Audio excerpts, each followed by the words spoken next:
Thank you so much, Limor, for joining the We Don't Play podcast today. How are you? Great. Thank you, Favor, for having me here. Anytime, anytime. The pleasure is all mine. I'm so excited that you're here, and we're really going to talk about some topics that are very important to people, and mostly people who are looking for flexibility. Let me put it like that, because LinkedIn is a big topic and everybody's on LinkedIn, but I think it's great for you to give us some insights on those things. But before you do, I would love people to get to know who you are, what you do, and just give a little background of what's happening in your world. Sure, happy to. So, hi everyone, I'm Limor. I'm based in Israel and I'm a mentor and coach for women in tech. And I also consult to companies on different things related to leadership, to mentorship, business.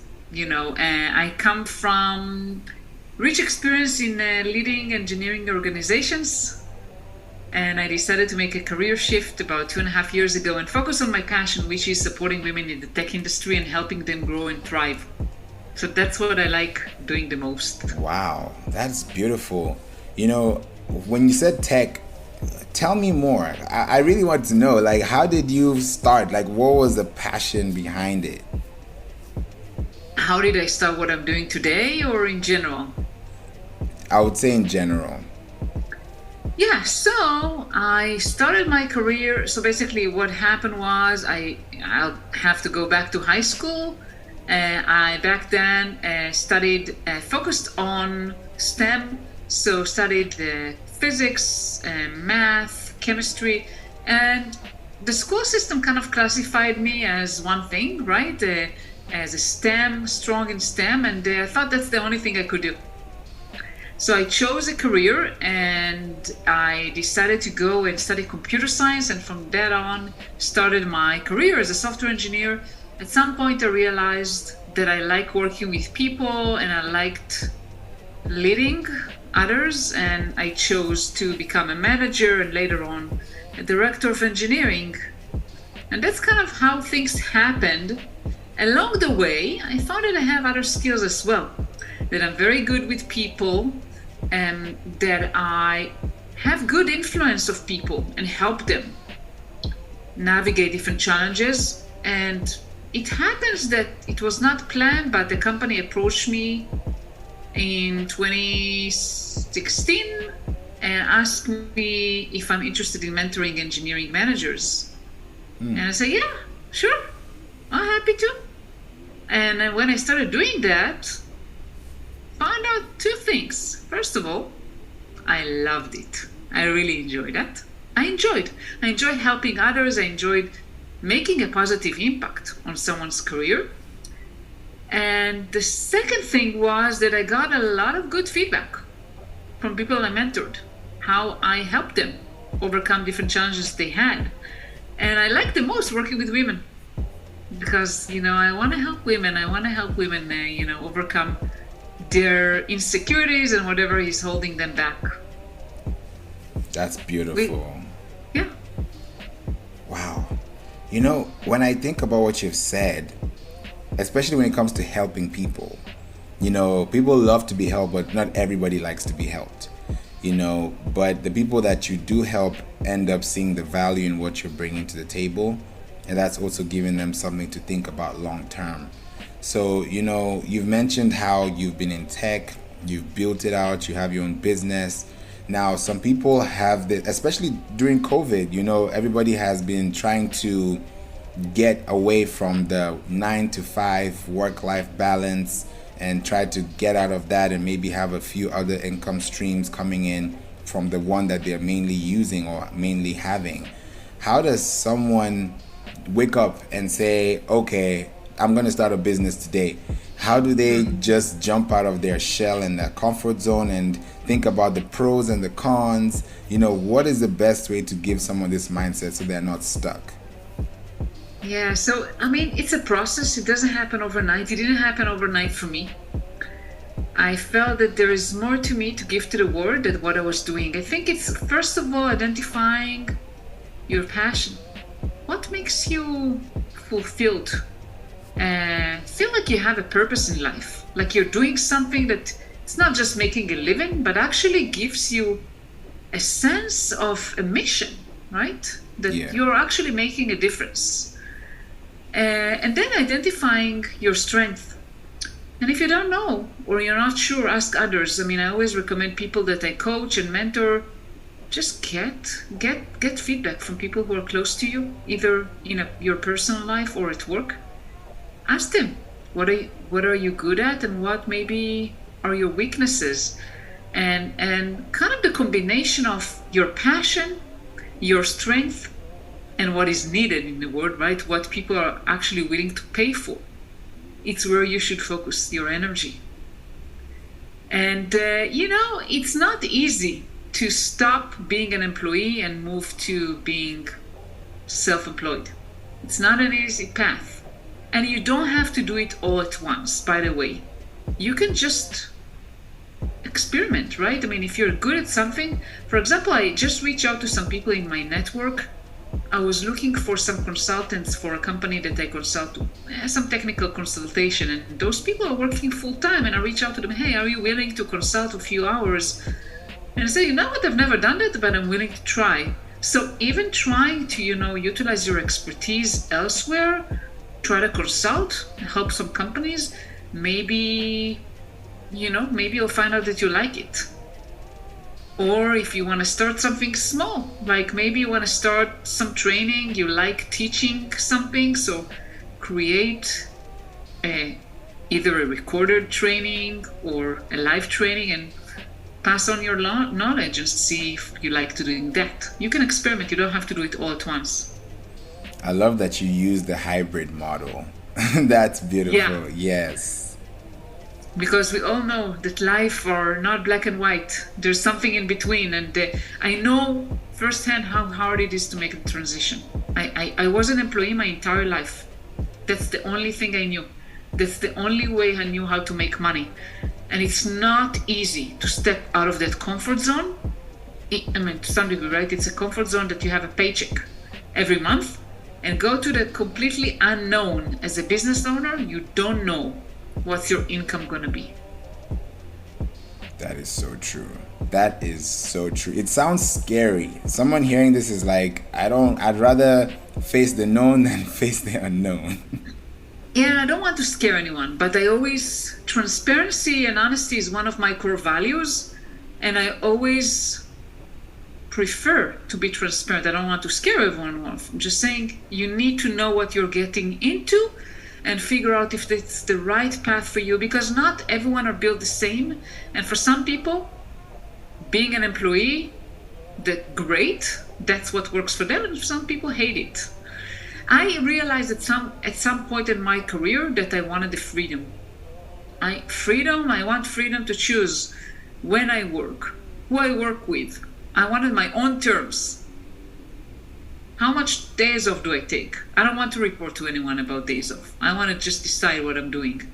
And that was so important to me that I wanted to really break free from being employed. It doesn't mean that being employed is a bad thing.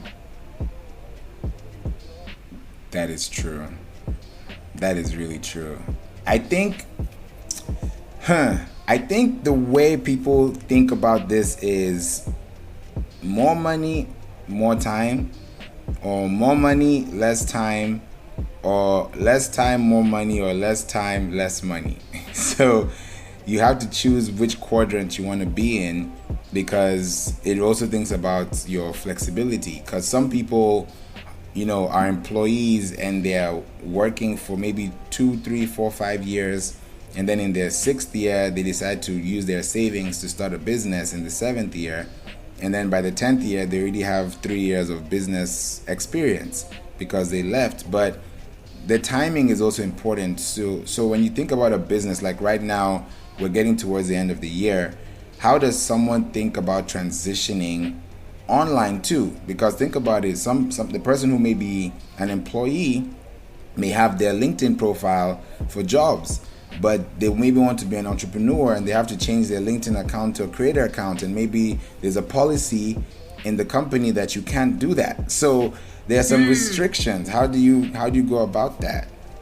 So I haven't heard about like a company policy that will not allow you to create content on social media. That's kind of weird, I would say, if a company will prohibit you from just being on social media, again, not sharing anything confidential about a company, but just being yourself. I think it's a hard. So you know what? At first, when I thought about leaving, my job and being self-employed, I thought about, okay, I'm starting fresh. But actually, you're not starting from zero, right? You have all the background and experience that you have, so you don't need to hide that.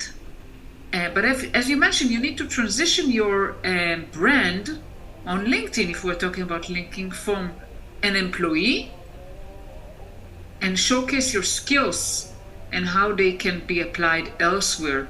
And you can start doing that when you're still employed by sharing content. As you said, creator mode is a great vehicle to do so. You can create content in different ways, right? Whatever you like the most, you can create posts, you can create articles, newsletter, live streams, audio, whatever you like, whatever format you like, and start giving value to the world and showcase your capabilities. Just build a brand beyond, what you do as an employee. Yeah. Now, you've mentioned that as an employee, and something just popped up in my mind. Hard skills and soft skills. Mm-hmm. How does someone manage those skills in the employee setting and also within a business ownership setting? You mean both hard skills and soft skills? Yes. So as an employee, usually, typically what you do is like you work at a company and there's a corporate ladder and you want to figure out what's next for you, whether it's within the company or elsewhere. And you need to realize what are the gaps, what are the things that you're lacking, and work on those gaps. So some of those will be skills, hard skills that you need to learn. Let's say if you are, a software engineer and you want to become a staff engineer, then you need to think higher level, do architecture work, less just implementing a specific feature. So you need to get exposure to thinking out of the box, to architecture, maybe some technologies. So you need to figure out what's the gap and fill it. And about soft skills, there is no magic bullet. I think it's realizing what are the things that you need to improve on. It could be, influencing without authority. It could be resolving conflicts. It could be anything, right? Presenting in front of a crowd. So figure out what are the top things that you want to improve on and how you can do that. Either find a mentor or a coach and experiment. Just do it. If you want to be a better speaker, find speaking opportunities and practice and get better and better and better. If you want to become better at influencing others, get a mentor or a coach and find opportunities to overcome the challenges that you have in the workforce instead of shying away from facing those. And as a business owner, it's it really depends. It depends where you're at your business. What do you need to do? If you are just a single person doing everything, then maybe you need to learn some hard skills like creating, a website, doing marketing, advertisement, all of those things. So go and learn how to do it. If you're more established and you can pay others to do that, then find the right people that can do that for you. And I think one thing that is common to all is your personal brand. No matter what you do, you need to have a strong personal brand, whether you're an employee or a business owner. So you need to put yourself out there in whatever, as I said, whatever way that you relate to the most and whatever media that you like the most, and put yourself out there. Yeah, that's a good one. Thank you so much for bringing that up, because also your personality is what makes you get hired or fired. Absolutely. And by the way, hired or fired both as an employee and as a business owner. It's people working with people at the end of it, right? Exactly. No, it plays a huge role because now when you think about personal branding, it's how you speak. What tones do you use? What emojis are you normally using? Because LinkedIn, a lot of people on LinkedIn don't. How do I put this? A lot of people on LinkedIn are either doing it in a very professional way or in a way that is convenient for them, but you see some people that use hashtags, they use emojis, they use pictures, they talk about their day, or I had this cup of coffee, very things that are not even business related, but it shows your personality.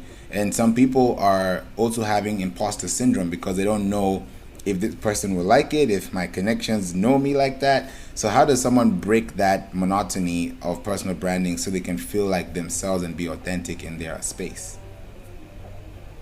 I think like anything in life, you need to do it. You need to practice it. And at first it may feel intimidating, but if you you challenge yourself, like today I'm going to post about something, and think about what kind of value it brings. And not always the value is just, oh, I give knowledge. Sometimes it's just inspiration.